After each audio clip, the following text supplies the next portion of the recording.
It's time for another 2-minute tutorial. What's up everybody? My name is Scott Paddock, and in this video, I'm going to show you a really easy way to learn and memorize the 4 most common chord types.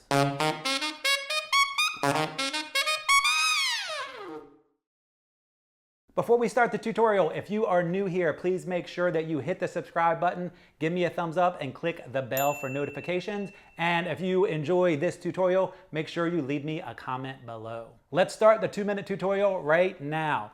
Learning different chord types can be really tough, especially if you don't organize them properly. When you organize the way you learn the chords, it's actually pretty easy to figure them out.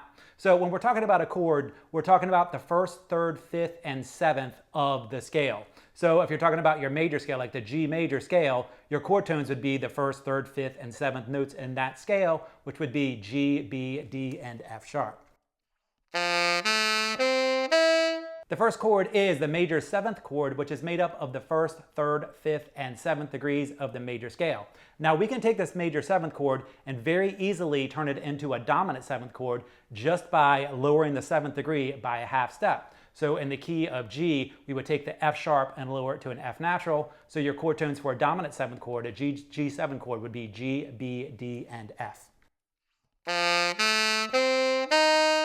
And we can also take that dominant 7th chord and very easily turn it into a minor 7th chord just by lowering the 3rd degree by a half step. So in the key of G, we would take that B and turn it into a B flat. So your notes for the minor 7th chord would be G, B flat, D, and F.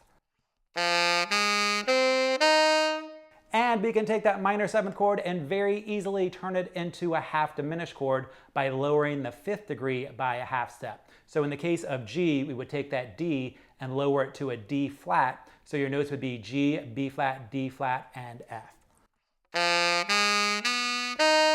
So just by taking your major 7th chord and lowering one chord tone by a half step at a time, you can play 4 other types of chords.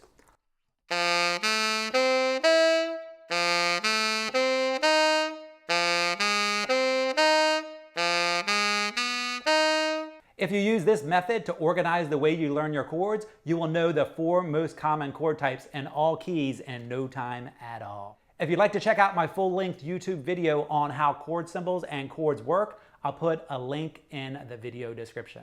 If you enjoyed this 2-minute tutorial, I would like to invite you into my saxophone world at the Scott Paddock Sax School, where I can add some structure into your practice routine and show you step by step how to become a better saxophone player.